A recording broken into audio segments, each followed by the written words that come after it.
So now we have this great panel on entrepreneurship and filmmaking, and from our brainwave panel, Breaking Boundaries is what we called the panel, which was about VR and immersive technology.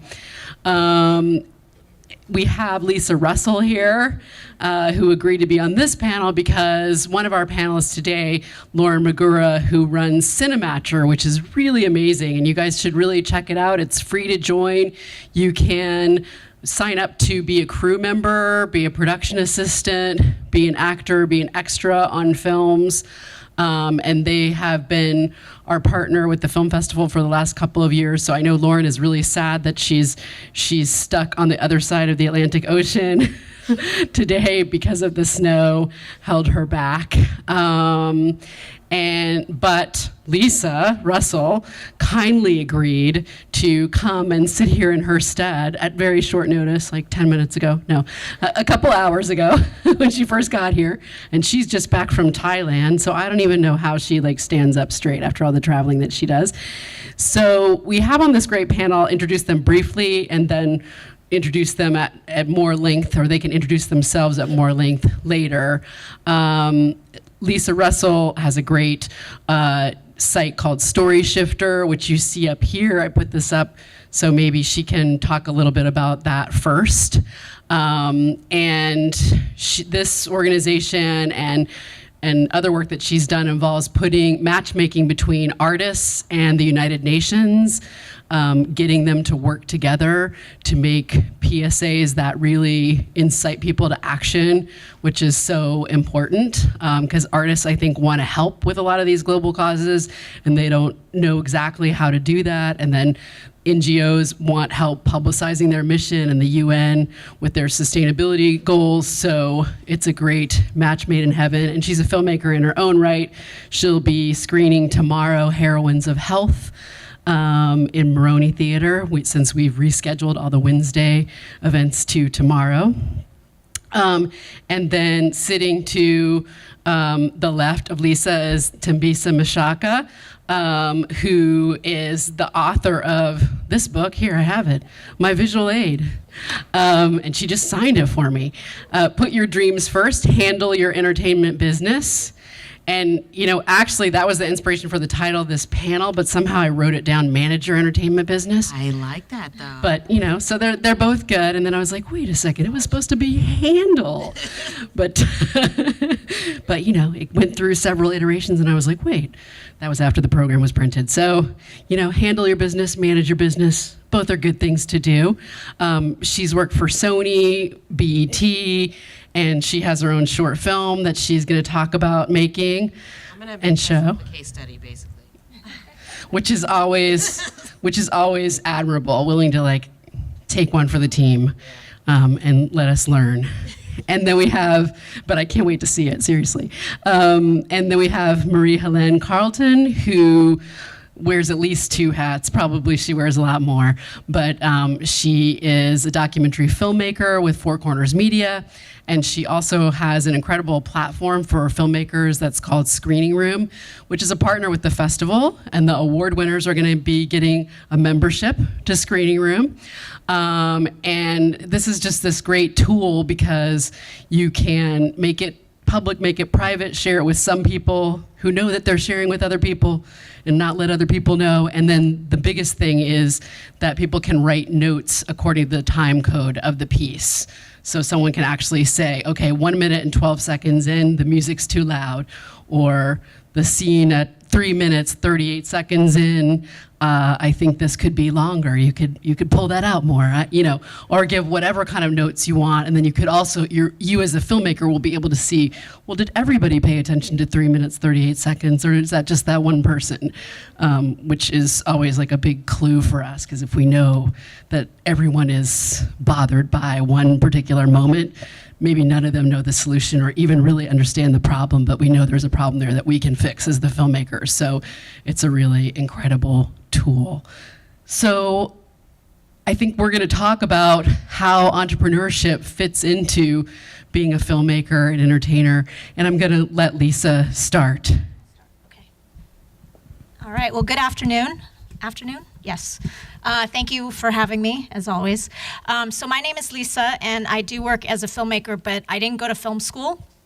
I actually started my career working as a humanitarian aid worker during the war in Kosovo in 1999.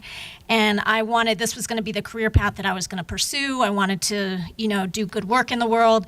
But while I was there, I was witness to really a bunch of journalists who were disrespecting the stories about women who had been affected by the war. These two women from Kosovo were basically saying, we're really upset with the journalists who are coming into the refugee camps. They want to tell this one story. It's about the story of women being raped.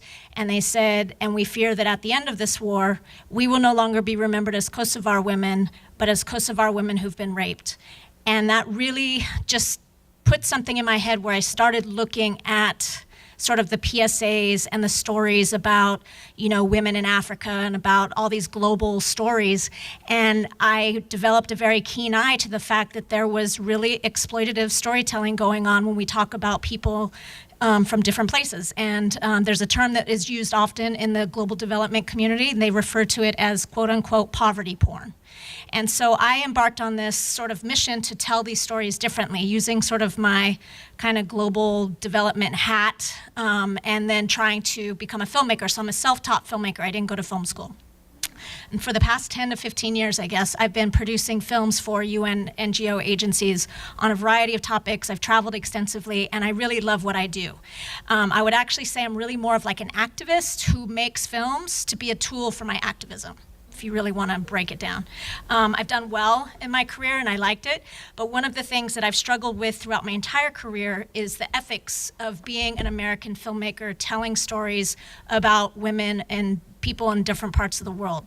And I question this often, to a point where I almost left my career probably like 3 times. And one of the reasons why I struggled with it, even though I felt like I had good intentions, is because I've realized that good intentions are not enough.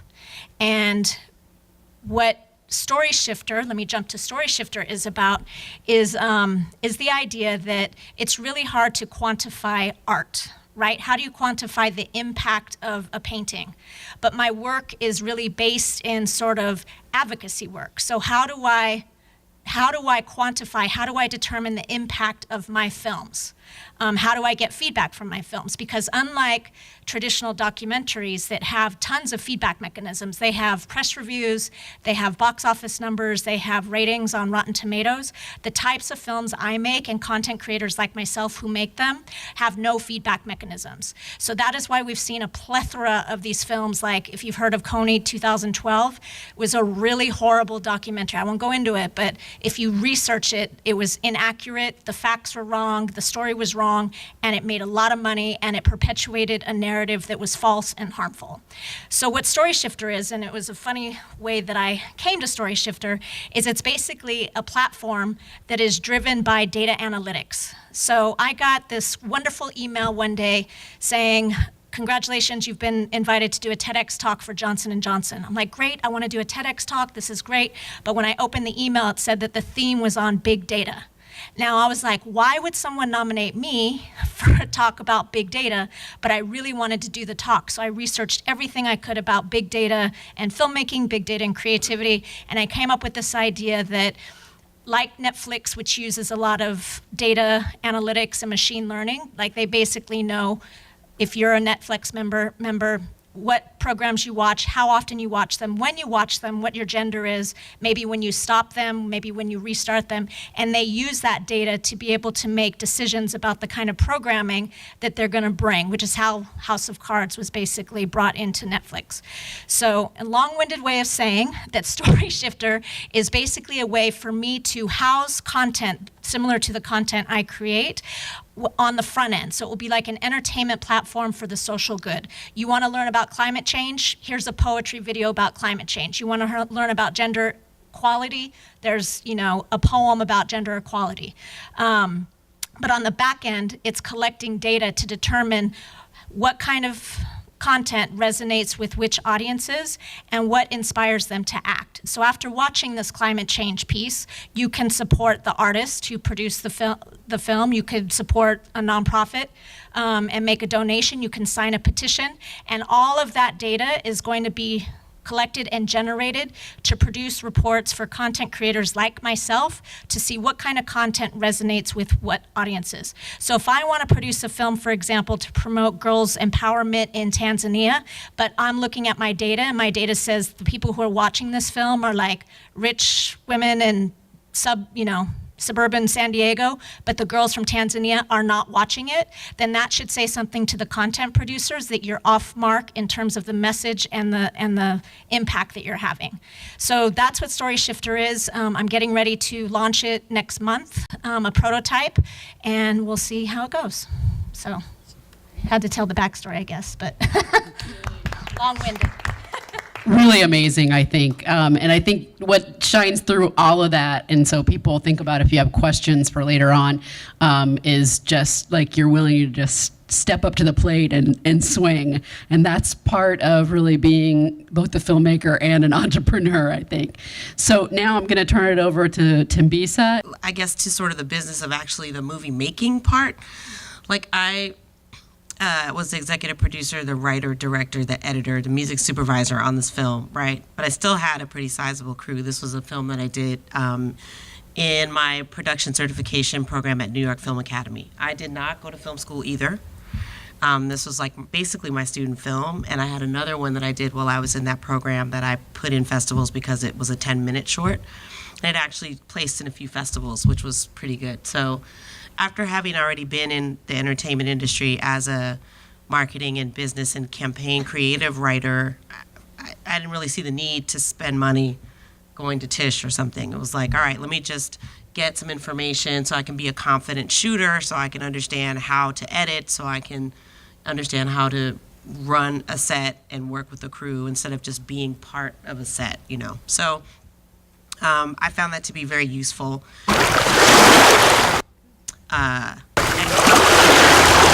Out of that, being that it was a 3.5-month program, I only spent a few grand, and I got 2 movies out of it, and then I finished my rom-com feature screenplay. So it really did sort of help me like set my intention, and it helped me understand that, yeah, like I could make a movie. I didn't just have to be the writer on a project. But I had to make that movie twice because my DP lost the memory card. Like right after we shot it. Like right after. So, I know, right? So, well, and of course, when you're making a movie, you already are making it 3 times because you have the film that you write, the film that you shoot, and the film that you cut. So you're not going to have the same thing that you started with when you actually have a filmed product. But to add insult to injury, I had to make it again. So I had to call everybody back the following week. So that was basically a dress rehearsal that was on a memory card that was lost forever. But the good news was that everybody knew exactly what to do, so we were able to get it done really quickly. That film cost me about, I don't know, $1,000, maybe all in. And I didn't have to rent the camera equipment because the Film Academy, you know, gave us that. But, you know, between wardrobe, per diem, and filming it twice, and, you know, all the things that sort of came with that, and the time spent to edit and all that stuff. It was a little bit of money, but I just want to get across that you can do the project for less money than you think, and you can still create a certain level of production value. That's not to say that things don't cost what they cost, but you can be resourceful and, you know, make the film that you want to make, you know, and stay within your budget, or, you know, on a no to low budget basis. And then, you know, I still had to go through the permit process with the Parks Department because we shot that in the Vietnam Veterans Memorial Park right over here. And then I edited the film as part of the school process, which taught me that I do not want to edit films. But because I'm such a sort of music-focused person, I literally edited it to the cadence and the rhythm of the Jill Scott record. So, you know, if you're really paying attention, you can see that it's sort of hitting on actual moments in the song. But, you know, when you are making the whole movie, you get to see what you like doing, what you're not so good at, and the thing that you really want to focus on. And for me, you know, it came through for me that I was really more of a writer-producer. I can direct, but it's just not my jam in the scheme of things, because you really, like, you have to focus so intently on getting the performances out of the actors and getting the shots that you need, but you also have to run the set at the same time. So I would rather just take that pressure off and produce and do all of that in the beginning and write in the beginning and then hand that over to someone. But, you know, more power to the auteurs who want to do all of it. But, you know, I think that that does come to at some creative cost, either for yourself in terms of your energy level and what you have to put out to get the product, or to the overall quality of the product in the end. Like, film is a collaboration. So I always say, don't be afraid to actually delegate some of those things, and, you know, create a wolf pack of people that you can make stuff with again and again. You know, I think those are the products that really shine through when you've got a sort of gelled group. Even if you, you know, change out one or two roles, you know, you kind of see that with some of your favorite filmmakers. You know, they use a sort of short list of writers, producers, DPs, engineers, editors, and you can tell that the shorthand is working for them. So yeah, I would just say be prepared to have to, you know, roll with whatever punches may happen. And in my case, for that film, it was like actually losing the film right after we shot it. So, I mean, imagine me running around through that park looking for a memory card this big, like as the sun is setting. It's freezing. I mean, they were, you know, in coats and stuff, but it was brick while we were all out there, and I couldn't find it. And of course, I cried and I was angry, and the DP guy was like, so like, oh my God, I can't believe I just did this. And I was like, yeah, but you're going to come back next week because we got to do it again. So part of the business of filmmaking is having to deal with the mistakes, right? And the impact or the cost of those mistakes, whether it's actual dollars or time, and then just the man and woman power that you then have to deal with to recover and rebound from it.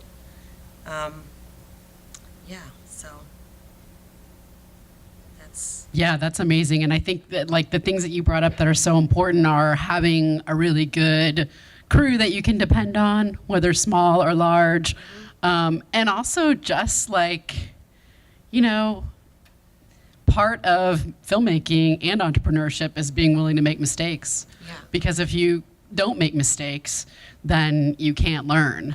I learned so much from it, you know, and in the end, I didn't regret it, because I got a better movie because everyone had already done it. So, and Nelson, who is the male lead in this film, has gone on to, like, a great career. Like, he's co-starring with Taraji P. Henson in this Acrimony film, this Tyler Perry film that's coming out this week, I think. And he was in another series called Too Close to Home.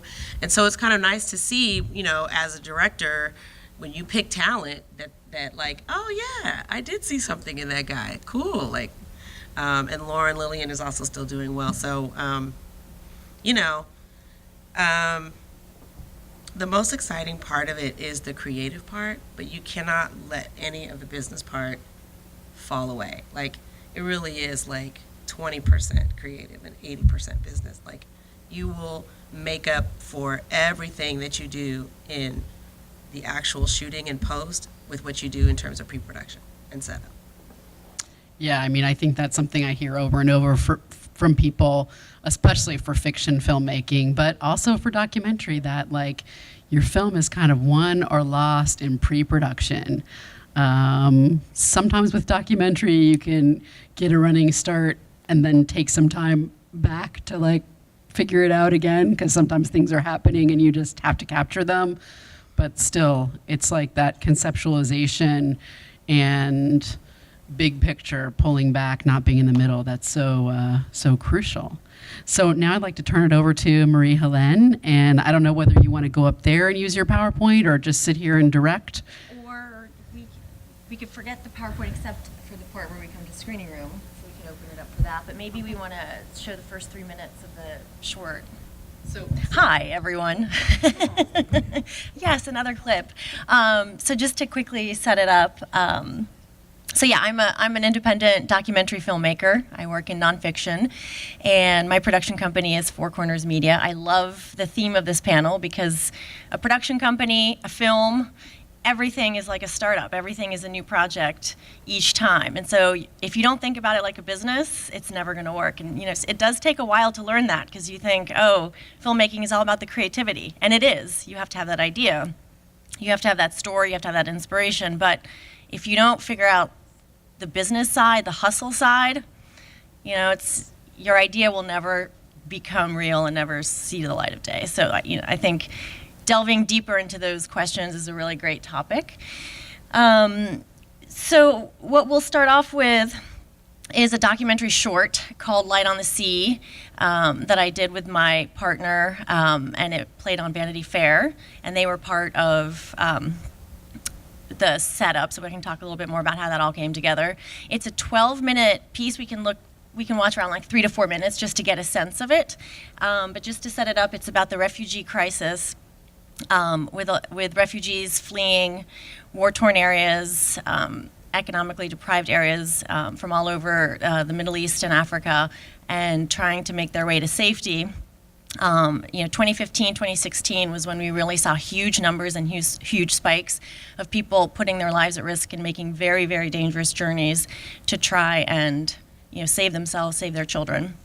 And so you'll see people crossing from Turkey to Greece, and this is at the height of the crisis when people were crossing and a lot of people were drowning as they made the crossing.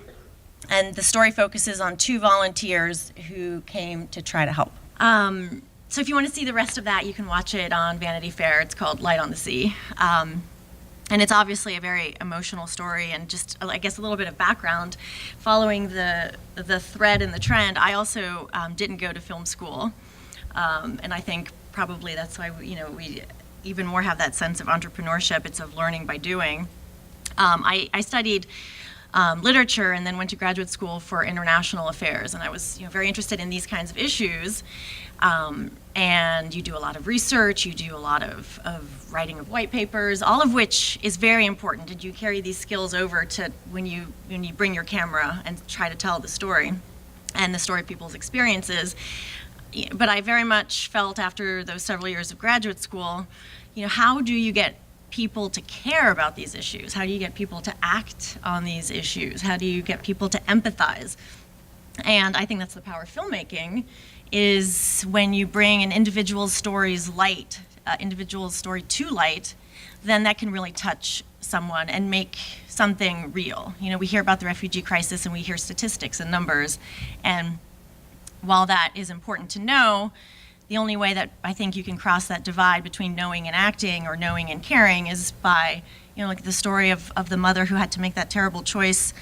Her 17-year-old son was going to be drafted into the army, and her 2 sons were in prison, and she left them behind. She could never go back to Syria. And she had to make that heartbreaking choice. And so, bringing these stories to light, I think, is one of the reasons that we make these films.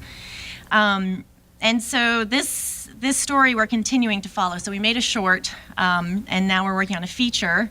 We're following the two main characters, Nada and Rafat, and how their story evolves and changes, and we learn more about their backgrounds, but also how the refugee crisis has evolved, which is that refugees who are able to make it to Lesbos, because they're really closing borders and making it much harder for people to follow this human right of seeking asylum, they're being held in places like Lesbos and really not allowed to cross further into Europe. And so people are stuck in this never-ending, very heartbreaking limbo.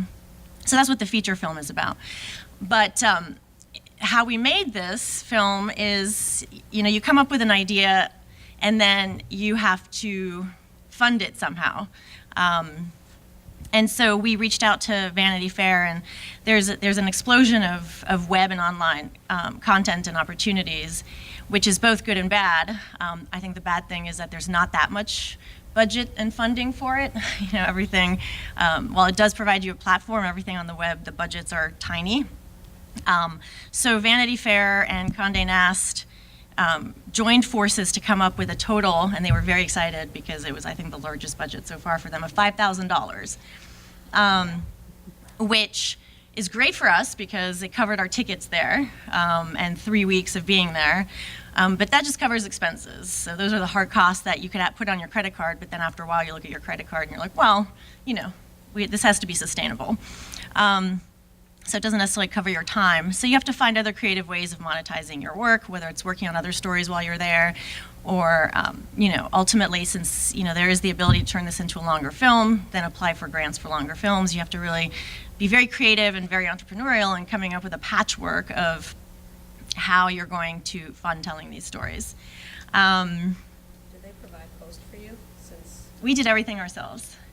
So we did 3 weeks of filming, about 2 to 3 weeks of editing. So that's like 6 weeks of 3 to 4 people's time. So, yeah, it's a big investment of time. And some projects are always going to be like this. And then, we run a production company, so we do projects that we initiate. We get commissioned for projects, so networks or broadcasters will approach us and commission us. So they'll bring an idea, we direct and develop it, but there's a budget up front. So that also helps with things like cash flow. The other thing we do is commercial and corporate work, which also provides some cash flow. So, I think what we've learned in running a production company is, besides, I think hustle is the number one guiding principle. Networking is so important. Networking kind of also enhances, in graduate school, a lot of people meet each other and form these teams. In film school, they start working together, and then we'll work together over a long period of time. You can do the same thing on your own. It just is a little harder and takes more time. There's film associations, film groups, and you can come together and work together. But having that team, that collaboration, is super, super important. But you have to really juggle. So you have to find projects that pay so that you can do these other projects, which may be your passion projects, but which don't pay as much. So that's a little bit about Four Corners. I will just touch briefly on Screening Room. So we've been doing the production work for 15 years, and Screening Room was born out of our experience as filmmakers. So we saw a need, which was, how do you give notes and give feedback in a way that doesn't involve long, messy emails? Sometimes you have to find a free theater, rent a theater, have a screening. People write notes on a piece of paper. You have to have an intern who transcribes it. You lose the paper. So many points of Or failure you try not to. along the way. So at the time, this was about 3 years ago now, nobody was really doing this. And we came up with the idea of being able to do it interactively, have your material uploaded in one place and all your notes in one place, and then go from there and all online. So it's easier for the screener to give notes and easier for the filmmaker to get the notes. So our editor, and this is all about the multitasking that is inherent in independent filmmaking, his very young, agile mind also learned to code. And so we coded the platform. So we came up with the idea, we came up with the use case scenarios, and he coded, and we created Screening Room, which, if you open the PowerPoint, I'll just give you a visual so you can, we're all visual people here, so you can see what that looks like. So go back to... And we launched it at the Hot Docs Film Festival about 3 years ago. And it's growing. We're adding features. We have about 4,000 members now, which is fantastic. A lot of schools are using it. And then Is it like a monthly membership? Yeah, so you can sign up for free, and then if you want more space, there's a small fee. So here you can see a little bit of the interface? Yeah, so this is the collaboration aspect. It's, just like Vimeo, but with more. It's like the very easy way of breaking it down. You upload and you stream, there's a player, you stream your video, and then there's the interactive timeline where people leave their notes. And you have the team members, and you can create the kind of categories of notes you want.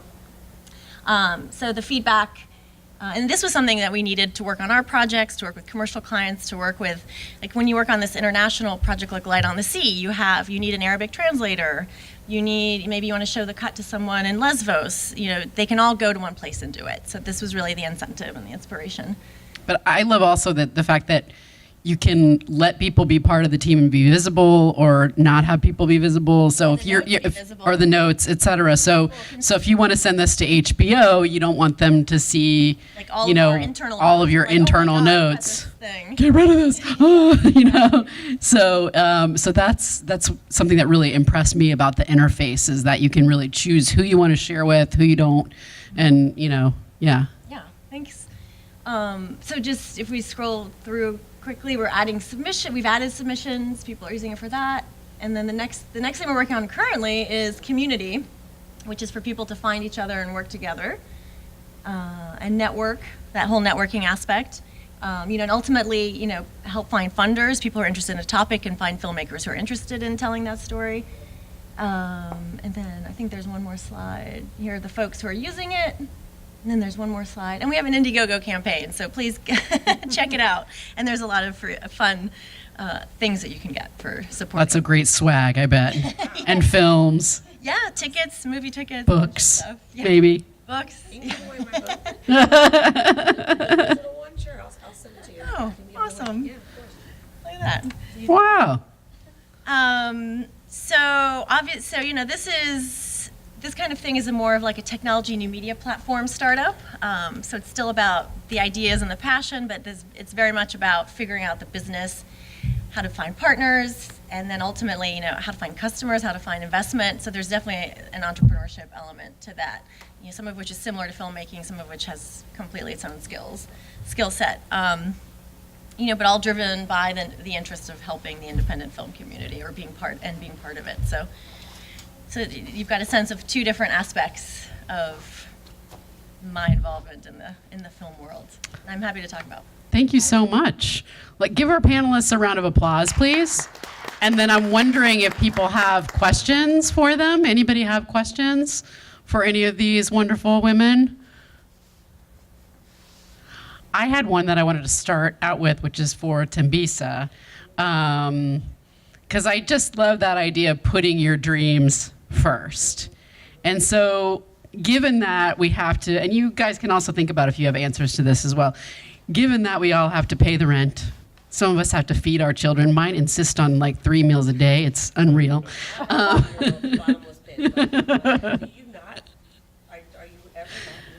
So we have to do all of those things, right? And so we have to manage our bottom line. But how do we put our dreams first? Okay, so, well, one of the things that I say in the book is to earn while you learn. So if you can be some type of an intern or a paid apprentice, or if you can be a PA, no matter how old you are, but something that allows you to be in the milieu of what you want to do and allows you to make some money, then that's ideal.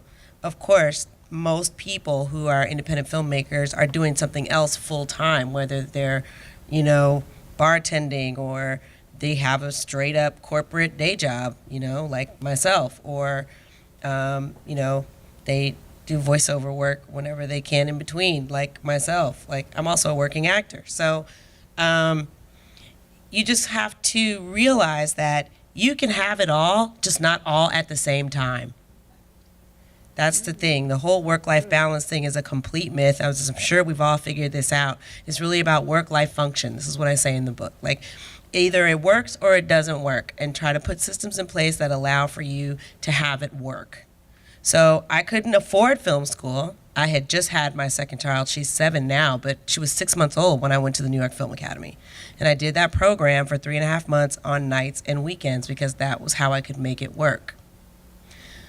So you put your dreams first by recognizing that you're going to have to work and hustle a lot harder on the front end, and then you can kind of watch the seeds that you've planted grow.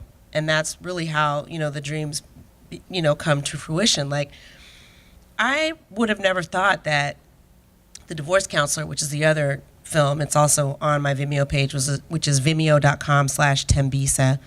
I would have never thought that would go to the Pan-African Film Festival, to Black Star. Like, it was just like, oh, word? Okay. Wow. So it was like really a dream realized that I could actually screen my film in a festival and be seen as a legitimate filmmaker, right? And not just somebody who, was already in entertainment but just kind of wanted to do this thing. So it really will manifest and take on its own life once you, number one, share what you're up to with your wolf pack and your inner circle. I mean, if you're sharing it beyond that, then you need to have an NDA.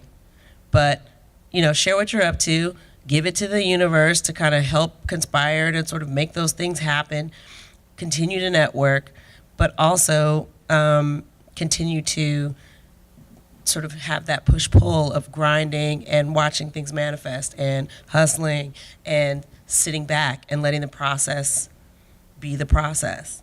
Yeah, I mean, I've always had more than one job. So I don't really know how that works. I envy the people who are ladies and gentlemen of leisure who just have money and can just make movies. Like, I don't even know what that's about, but those people are out there, but for the most part, we're grinding. And then something happens, something takes hold. Either you get seen at Sundance and someone wants to pick it up, or, it ends up on Vanity Fair and that becomes your calling card to be able to do something more with either that project or to go get more work. This is the other thing, is work begets more work. So do the work, because the more work there is out there, the more of a showcase is happening on your behalf without you having to continually repeat yourself about who you are. You can just use that to proselytize for you. So even if it's something small, get it done and put it out there. I think Lisa has something to add. She's got a mic. Yeah, maybe add on to that. Is this one? Hello? Maybe to turn it on, Hello, hello? turn it off and turn it on again. Oh, this one? You want-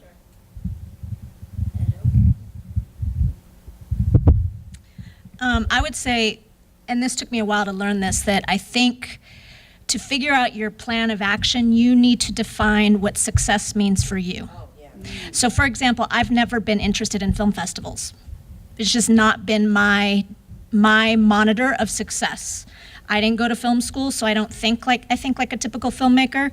And so what that has done is allowed me to be very innovative in my career. So, for example, when I did my first film that the UN financed and it was completely independent, the UN asked me, oh, so where are you going to get this placed? Are you going to put it on CNN? Are you going to get it broadcast? And I was like, no, I'm actually going to go on tour with Zap Mama, whose music is in the film, and I'm going to go around the country and collaborate with Planned Parenthood and screen it at the major universities in the cities that we're at. And they were like, what? And they were not happy.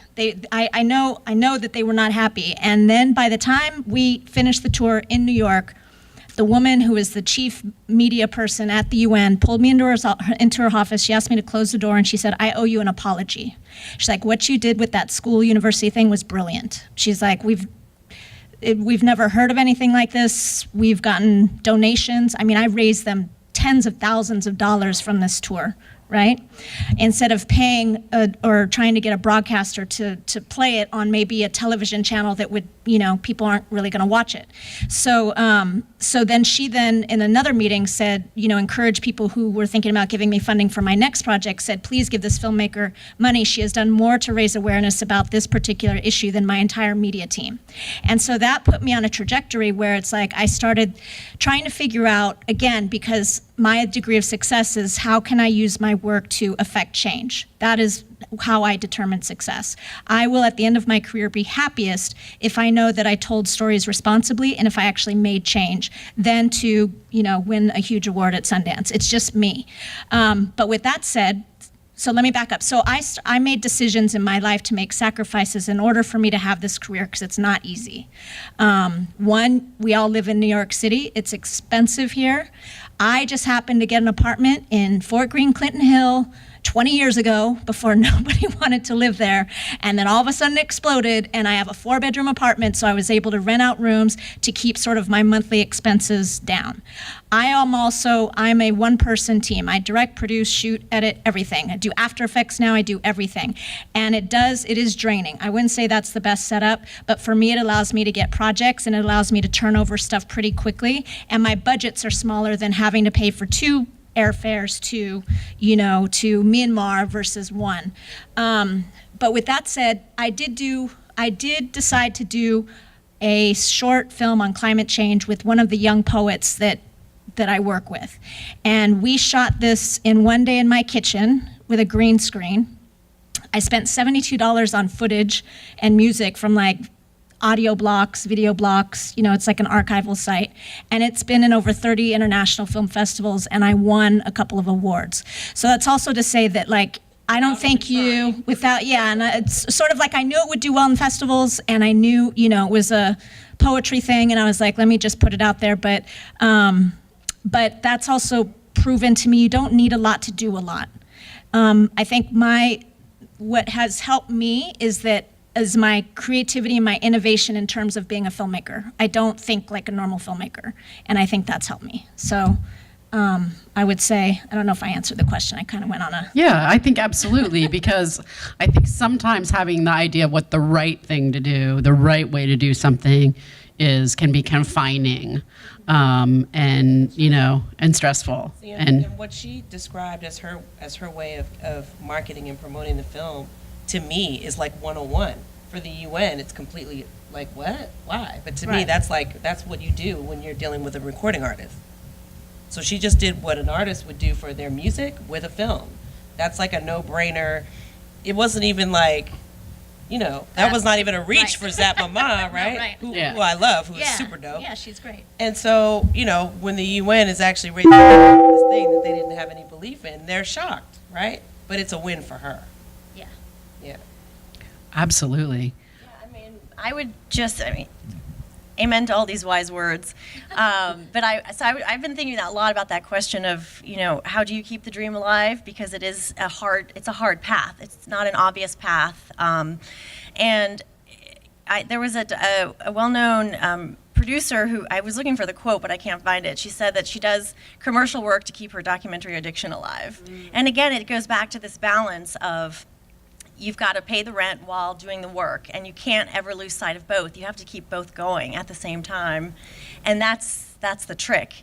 And I think if you think of creativity and the business side, not as they're so different, and I want to focus on one, not the other, I think that's a ticket to success, because you need that creativity, but if you don't know how to handle the business part, and that can be getting gigs, that can also be learning a skill and going deep, getting hired for editing gigs while you direct your independent movie. You also learn what you like and what you want to do that way. So I think, that's another sort of tip.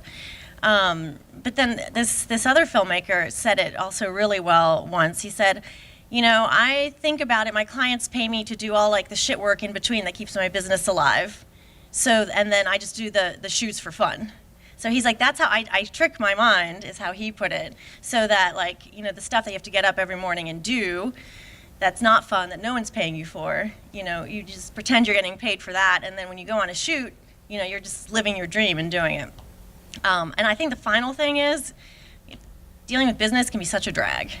And so you have to find the things that will keep your artistic soul nourished. And a lot of that can be self-care, a lot of that can be, museums, reading, going to see films. You always have to keep immersing yourself in that creative world that inspires you, and you can't say, I don't have time, I'm gonna stay late. That's part of the job, yeah. Part of the job is keeping yourself inspired and taking care of yourself, because as independents, who knows about healthcare, like all these other things. So you have to think holistically. And, I'm hoping that that's a good path, because that's how I thought about it. I think that's so important because people forget about that part, that you really have to feed your head, as Grace Slick said or sang for Jefferson Airplane, that you gotta get stuff that inspires you, and not just be nose to the grindstone all the time, because doing creative things, you have to make that space for the creative to happen.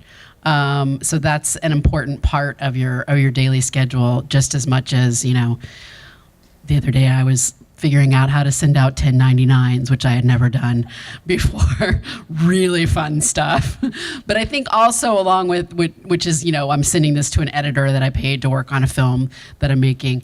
And, but it's also about just be can do. I think it was easy for me to go at first, I've gotten a 1099 before from someone, but I don't know how to issue one. And, it turns out you can figure that out in 15 minutes. And, it's on YouTube. You can find it anywhere. So I think that's the other thing, is just go and just believe that you can do it. And that's a big part of it. Any questions out there? Let's give these ladies a big round of applause. We're going to have another screening starting very, very soon, so I hope many of you will be staying for that, and award ceremony after that, so it's a jam-packed day. And tomorrow, all of Wednesday's events will be happening on Friday. So I don't know what day it is, but I hope you guys will remember, and that I'll see you upstairs in the Maroney Hall tomorrow as well. Thank you. Is it okay if I just give a little bit of info about the book? Yes. I think this one's on. This one's on. Just to say that there are a couple chapters in the book that deal specifically with television and film production, and some of the auspices in there include Kathy Hughes, who runs TV One and Radio One, Lisa Cortez, who's a Academy Award winning and nominated producer of Monsters Ball and a number of other films, and then there's some actors, writers.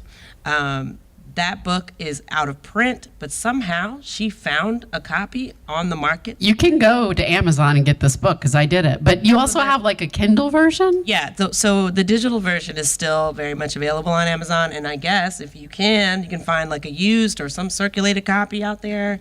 I'm going to be re-releasing the book with some upgrades and some additions for the 10th anniversary, which will be 2019.